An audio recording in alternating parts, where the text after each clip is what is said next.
कि इस वीडियो में हम पीबी शैली जो है ना, इनकी बायोग्राफी बहुत ही अच्छे से डिटेल में डिस्कस करने वाले हैं।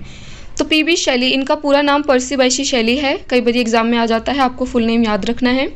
इनके बर्थ की बात करें अगर, तो 4 अगस्त 1792 यानी 1792 में इनका बर्थ हुआ था। जगह की बात करें तो वो था Field Place near Horsham, West Sussex, England में। डेथ की बात करें अगर, तो वो 8 जुलाई 1822 में गल्फ ऑफ स्पेजिया में हुई थी। फ्रेंड्स, इनकी जो डेथ हुई थी वो डूबने के कारण हुई थी, ये हमको याद रखना है। चलिए पेरेंट्स का जिक्र कर लेते हैं। तो जिनके फादर थे उनका नाम था सर टिमोथी शैली, जो कि विग मेंबर थे पार्लियामेंट के। और इनकी जो मदर थी उनका नाम था एलिजाबेथ पिलफोर्ड, जो कि एक ससेक्स में लैंड ओनर थी। और जो शैली होते हैं ये एल्डेस्ट सन होते हैं। चलिए अब ना एजुकेशन की बात कर लेते हैं। तो 1802 में ये एंटर करते हैं Syon House Academy of Brentford, Middlesex में। 1804 में शैली जो है एंटर करते हैं एटन कॉलेज में, जहाँ पे उनको एक निकनेम दिया जाता है मैड शैली। देखो मैड शैली इनको निकनेम यहाँ पे इसलिए दिया गया है ना, क्योंकि जो शैली का नेचर होता है वो बहुत ज़्यादा वायलेंट होता है, बहुत जल्दी इनको गुस्सा आ जाता है, शॉर्ट टेम्पर नेचर के होते हैं। तो इसलिए इनको जो है ना वहाँ के स्टूडेंट बहुत ज़्यादा बुली करते हैं, तो इसलिए इनका नाम भी जो है वो मैड शैली वहाँ पे रखा जाता है। और 1810 में ही matriculated at University College Oxford. Spouse की यानी कि पार्टनर की अगर बात करें तो इनकी 2 शादियां होती हैं। पहली जो होती है वो होती है हैरियट वेस्टब्रुक से, और बाद में जो है इनकी शादी होती है मैरी गॉडविन से। अब इन्हीं सारे फैक्ट्स को ना हम डिटेल में अब डिस्कस करने वाले हैं। फ्रेंड्स, बायोग्राफी से 2 क्वेश्चन जरूर ही बनते हैं एग्जाम में, तो आपको बहुत ही ध्यान से सुनना है और अपने नोट्स बनाने हैं। तो सबसे पहले इंट्रो ही देख लेते हैं। तो जो पीबी शैली है हमारे, ये रोमांटिक पोएट हैं, यंग जनरेशन से बिलोंग करते हैं। ये यंग जनरेशन या सेकंड जनरेशन भी बोल सकते हैं हम। और ये जो है जाने जाते हैं अपने लिरिक्स के लिए, ठीक है। और इनको रिवोल्यूशनरी स्पिरिट का पोएट भी बोला जाता है। बहुत बार एग्जाम में क्वेश्चन आया गया है कि रिवोल्यूशनरी स्पिरिट का पोएट कौन है, तो वो हमारा पीबी शैली, हम आंसर टिक करेंगे। 1804 में ये अपनी स्टडीज जो है वो स्टार्ट करते हैं ईटन कॉलेज में, जो कि एक बॉयज़ बोर्डिंग स्कूल होता है। और यहाँ पे इनके जो क्लासमेट्स होते हैं इनको बुली करते हैं, और नाम पड़ता है ग्रुप का शैली बेट्स। ऐसा बोला जाता है कि जो शैली है ना, उनका जो नेचर था, उनके जो थॉट्स थे, उनकी जो राइटिंग्स थी, उसमें जो है ग्रीक माइथोलॉजी का बहुत ज़्यादा असर देखने को मिलता है। तो बोला जाता है by thought he was a Greek. 1810 में ये एनरोल हो जाते हैं ऑक्सफोर्ड यूनिवर्सिटी में, कॉलेज में। लेकिन ये जो होता है इनका नेचर वो इंडिफरेंट होता है स्टडीज़ के प्रति, इनका बहुत ज़्यादा मन नहीं लगता है पढ़ाई में। और ये वहीं इसी कॉलेज में ही जो है ये नॉवल लिखते हैं। अपनी पहली नॉवल कौन सी है इनकी, जेस्ट्रोजी, और बुक लिखते हैं सजेस्टिव पोएट्री पे। और 1811 में ये अपनी पब्लिश करते हैं सेकंड गोथिक नॉवल। फ्रेंड, जो जेस्ट्रोजी थी ना, पहली इनकी नॉवल है वो, और पहली गोथिक नॉवल भी जो है वो शैली की है। तो 1811 में ये अपनी दूसरी नॉवल लिखते हैं, जो कि वो भी गोथिक ही होती है, और उसका टाइटल होता है सेंट एरवाइन और द रोसीक्रूशियन।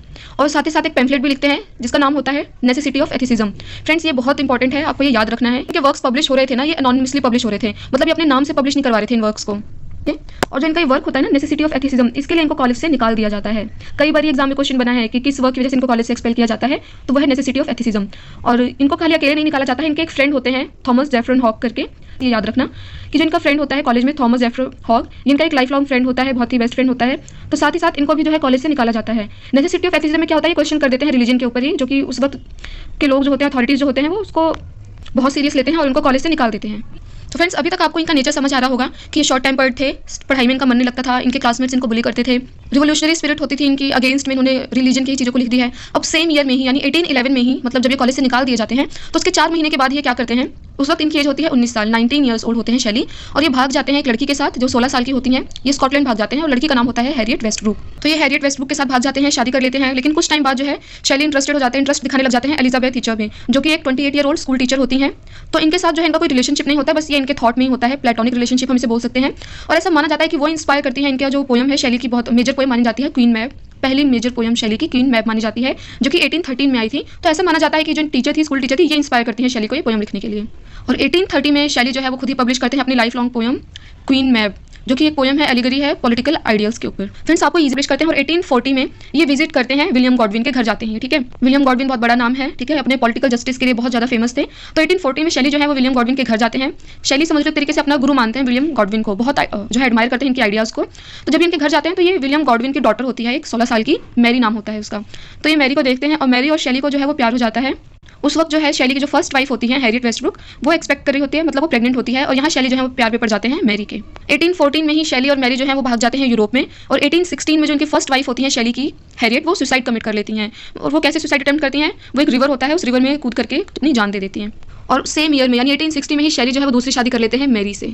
फिर 1818 में शैली मूव करते हैं नेपल्स में, और जहाँ पे पोयम लिखते हैं stanzas written in rejection near Naples. Shelley फिर रोम जाते हैं, और रोम में इनकी जो है वो इन्वाइट करते हैं जॉन कीट्स को कि आओ मेरे साथ रहो पीसा में।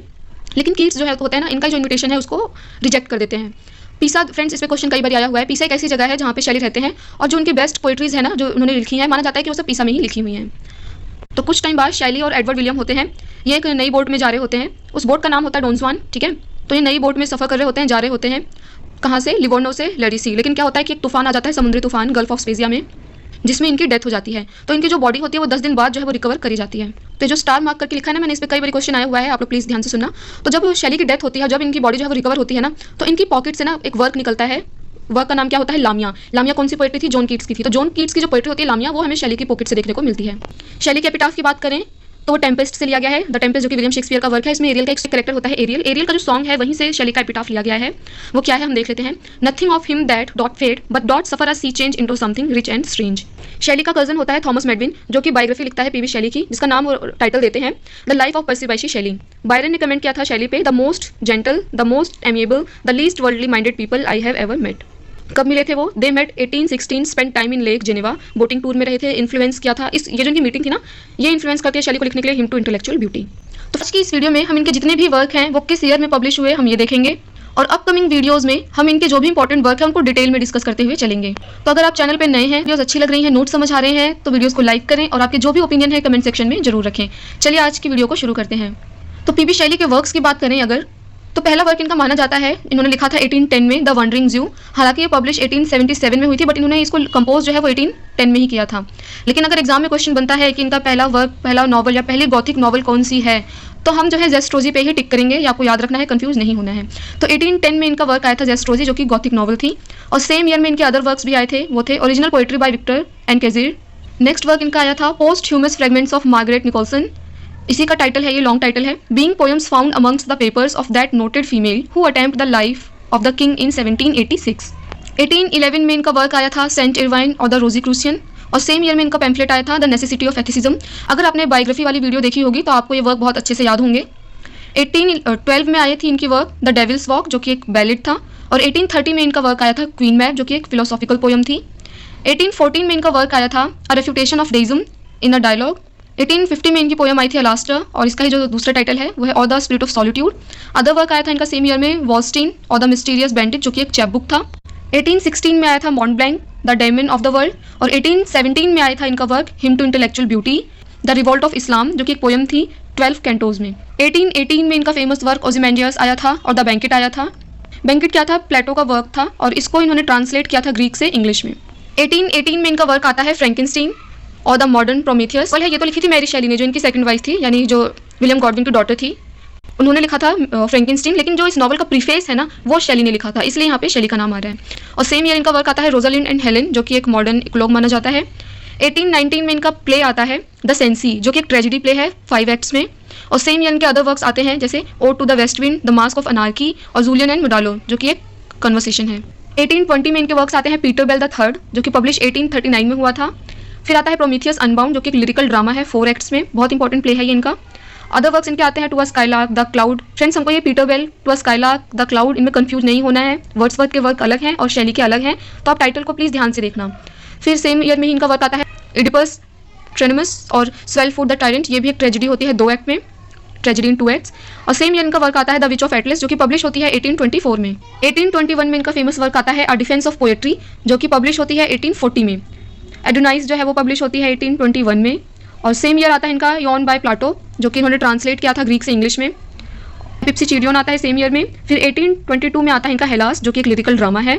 और सेम ईयर में आता है इनका ट्रिम्प ऑफ लाइफ, जो कि अनफिनिश्ड है, मतलब ये कंप्लीट नहीं कर पाए थे इस वर्क को, और ये पब्लिश हुई थी 1824 में। फ्रेंड्स, प्ले को अगर अलग से कैटेगराइज किया जाए तो उसमें इनका आएगा सेंसी, जो कि एक ट्रेजेडी है 5 एक्ट्स में, चार्ल्स द फर्स्ट और हेलास, जो कि एक लिरिकल ड्रामा है, एडिपस ट्रेनस, जो कि है ट्रेजेडी 2 एक्ट्स में, और प्रोमीथियस अनबाउंड, जो कि लिरिकल ड्रामा है 4 एक्ट्स में। फ्रेंड्स, इनके जो भी इंपॉर्टेंट वर्क है ना, जो अक्सर एग्जाम में पूछे जाते हैं, आने वाली वीडियोस में हम उनको बहुत ही डिटेल में डिस्कस करते चलेंगे। आज की इस वीडियो में हमें खाली ये देखना था कि इनके कितने वर्क्स हैं टोटल, और कौन से ईयर में पब्लिश हुए, या फिर उनका कंपोजिशन ईयर कौन सा था। क्योंकि बहुत बार होता है कि आपसे खाली कंपोजिशन ईयर पूछ लिया जाता है, या ईयर में पब्लिश हुई वो डेट पूछ ली जाती है, या फिर कौन सा वर्क किस पोएट का है या नहीं है ये पूछ लिया जाता है। तो इसलिए जितने भी इनके वर्क हैं हमें ये जानना बहुत जरूरी होता है एग्जाम के पॉइंट ऑफ व्यू से। तो अपकमिंग वीडियोज़ में हम सारे वर्क्स जो है इनके इंपॉर्टेंट डिटेल में